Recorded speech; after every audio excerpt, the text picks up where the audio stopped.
मेरा धंधा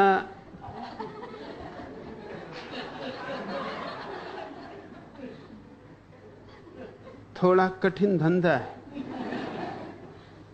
ये अंधों की दुनिया में चश्मे बेचने का धंधा है।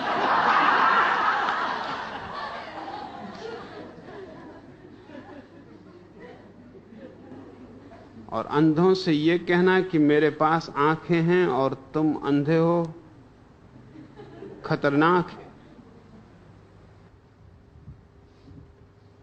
अंधों की भीड़ है, अंधाधुंध भीड़ है।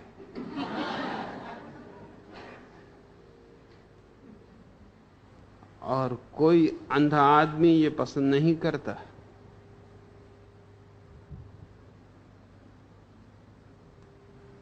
कि कोई अपने को आंख वाला कहे और उसको अंधा कहे, और जबकि उस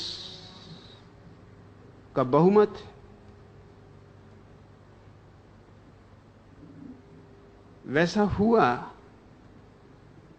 साउथ अमेरिका के एक छोटे से पहाड़ी इलाके में 300 लोगों का एक कबीला था इसी सदी के प्रारंभ में। यह ऐतिहासिक घटना है।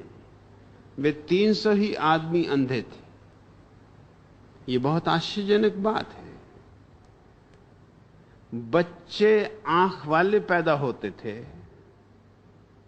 लेकिन 4 महीने के भीतर, 6 महीने के भीतर अंधे हो जाते थे।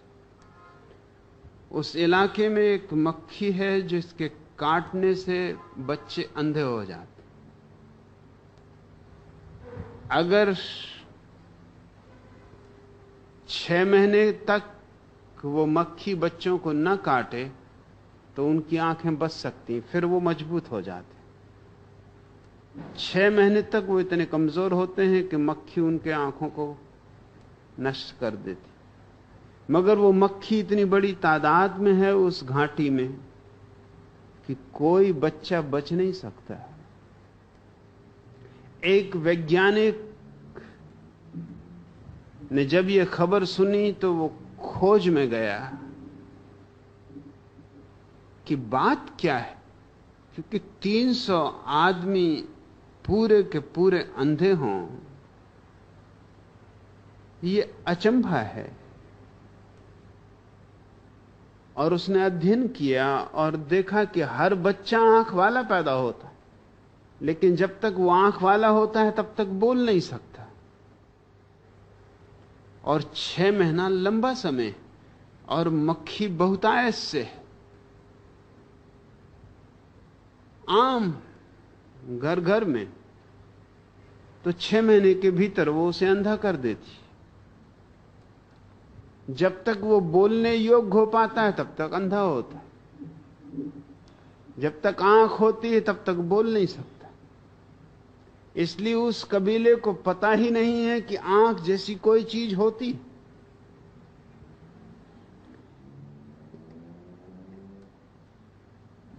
इस वैज्ञानिक युवक को भी मक्खी काटती थी, लेकिन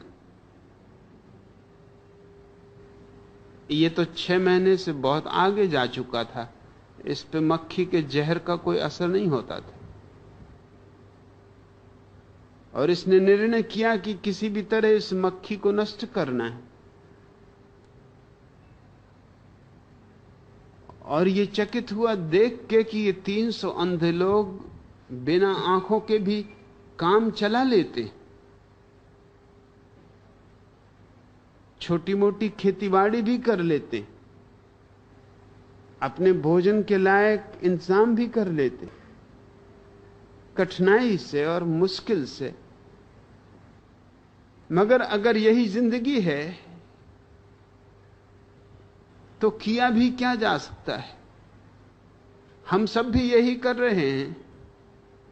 कितनी ही मुश्किल हो, कितनी ही परेशानी हो, कितनी ही झंझट हो, करें भी तो क्या करें, यही जिंदगी है। और चारों तरफ सभी लोग इसी जिंदगी में जी रहे हैं।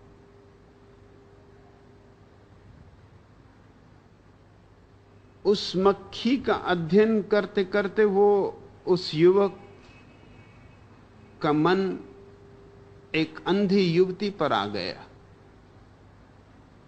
सुंदर थी, सिर्फ आंखें न थी।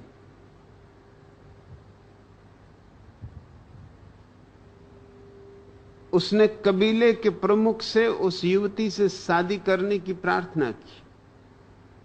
और तुम जानते हो कबीले के प्रमुख ने क्या कहा? कबीले के प्रमुख ने कहा, पहले तुम ये भ्रम छोड़ दो कि तुम आंख वाले हो।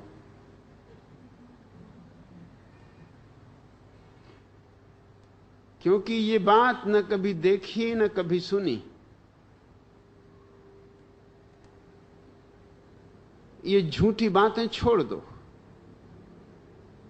विवाह की आज्ञा मिल सकती है, लेकिन एक ही शर्त पर कि हम जिन्हें तुम आंखें कहते हो उन्हें फोड़ देंगे। तुम अंधे होने को राजी हो, विवाह हो सकता है, तब तुम हमारी जाति के हो गए। तुम सोच लो। और अगर तुम आंखें वाले ही रहना चाहते हो तो हमें माफ करो, तुम किसी और दुनिया के आदमी हो, हमारी जाति के नहीं। कल सुबह अपना निर्णय बता देना। रात भर वो सोचता रहा कि क्या करे, क्या आंखें गंवा दे। मगर इन्हीं आंखों के कारण तो उस स्त्री के सौंदर्य में वो दीवाना हुआ है। ये इन्हीं आंखों की देन तो है कि उसने सौंदर्य को देखा है। इन्हीं आंखों को गंवा दे तो वो स्त्री सुंदर है या कुरूप, क्या फर्क पड़ता है। और सुबह होने के पहले निर्णय करना है। ठीक सूरज उगने के पहले वो वहां से भाग खड़ा हुआ, जितनी तेजी से भाग सकता था। कबीला उसका पीछा कर रहा था कि पकड़ो उसे, वो भाग ना जाए, क्योंकि वो बाहर जाकर लोगों को ये झूठी खबर देगा कि मैं आंख वाला हूं और दूसरे लोग अंधे। ये उस वैज्ञानिक ने ही दुनिया को खबर दी। दूसरे वैज्ञानिक गए, धीरे धीरे मक्खी को समाप्त किया। अब बच्चे वहां भी आंख वाले हैं। वो 300 लोग जो इस सदी के पहले चरण में आंख वाले थे, अंधे थे, मर चुके, बूढ़े हो चुके, समाप्त हो चुके। अब वो कबीला विलीन हो गया, आप सब आंख वाले। लेकिन अंधों के बीच ये कहना कि मैं ही अकेला आंख वाला हूं और तुम सब अंधे हो,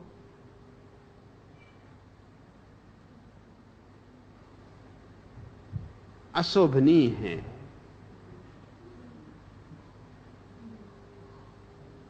अशिष्ट है। तुम्हारी बात मैंने समझी, लेकिन तुम भी मेरी बात समझो।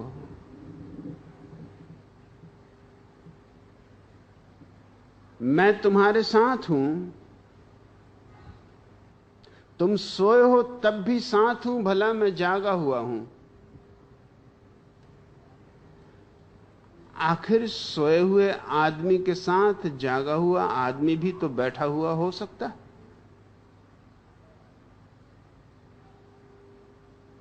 और सोए हुए आदमी में और जागे हुए आदमी में फर्क ही क्या होता है? बड़ा जरा सा फर्क होता है कि सोए हुए आदमी की आंख खुल जाए तो वो भी जाग जाए। लेकिन सोए हुए लोगों के बीच रह के ये बेहतर है कि तुम कम से कम ये ढोंग ही करते रहो कि तुम भी सोए हुए हो। नाहक उन्हें नाराज ना करो, उनकी भीड़ है, उनका समाज है, उनकी दुनिया है, तुम अकेले हो। और सवाल इसका नहीं है, सवाल इसका है कि उन्हें जगाना है। इसलिए दुश्मनी पैदा नहीं करनी है, दोस्ती पैदा करनी।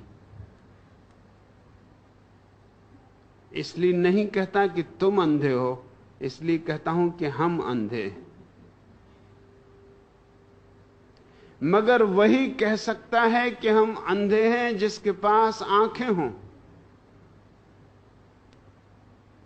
अंधा आदमी तो यह भी नहीं कह सकता कि मैं अंधा हूं।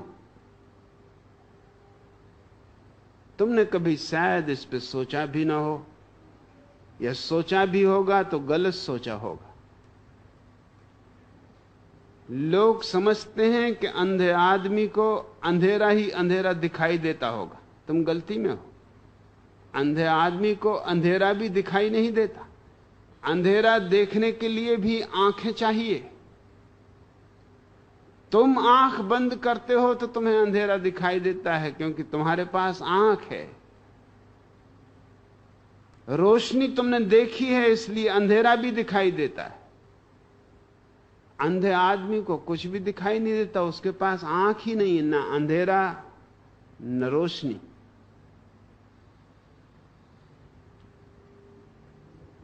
वो सहानुभूति का पात्र है, वो करुणा और प्रेम का पात्र है। उसे आहिस्ता आहिस्ता जगाना है। उसकी आंखों पर ठंडे पानी के छींटे बहुत आहिस्ता आहिस्ता फेंकने हैं। उसे नाराज नहीं कर देना है। और फर्क कुछ बड़ा नहीं है। सोया हुआ भी वो वही है जो तुम जागे हुए हो। सिर्फ आंख खुल गई और दुनिया बदल जाती। गौतम बुद्ध के जीवन में उन्होंने अपने पुराने जन्मों की बहुत सी कहानियां कही। उनमें एक कहानी बहुत ही प्रीतिकर। तब तक वो स्वयं जागे नहीं थे, बुद्ध नहीं हुए थे, लेकिन कोई बुद्ध हो गया था और उन्हें खबर मिली। वो उसके दर्शन को गए। उन्होंने झुककर उसके चरण छुए, जो कि पूरब की अद्भुत देन है।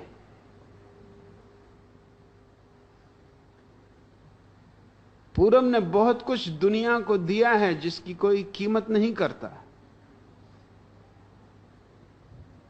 उस तरह के आदमी को यूनान में जहर दिया जाता, जूदिया में फांसी पर लटकाया जाता, अरब में टुकड़े टुकड़े करके काट दिया जाता। हिंदुस्तान ने बहुत कुछ दुनिया को दिया है जो अद्भुत है। यहां अंधे आदमी को भी इतनी सहनशीलता दी है कि वह आंख वाले के पैर छूने को राजी, और इसमें अपमान अनुभव नहीं करता बल्कि गौरव अनुभव करता है। अनुभव करता है कि मैं महिमा मंडित हूं कि एक आंख वाले आदमी के पैर छूने का मुझे अवसर मिला। नहीं सही मेरी आंखें, मगर कोई आंख वाला था जिसके मैंने पैर तो छुए। यह भी क्या कम है। बुद्ध ने पैर छुए और जैसे ही वो खड़े हुए तो हैरान हो गए।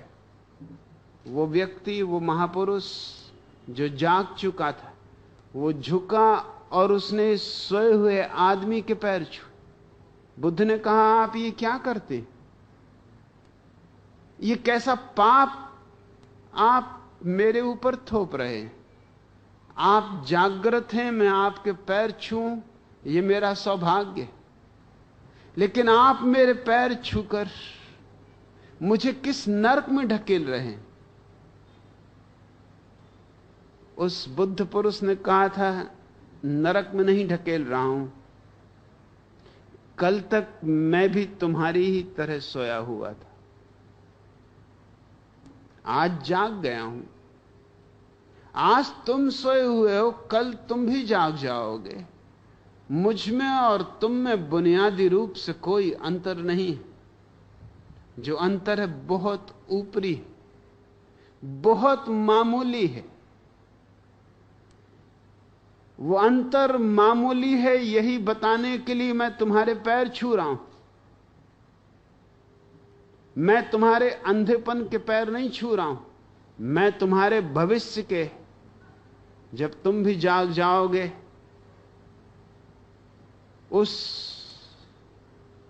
स्वर्ण दिन के, उस स्वर्ण प्रभात के पैर छू रहा हूं। और इसलिए भी ताकि तुम्हें याद रहे कि जाग के भूल मत जाना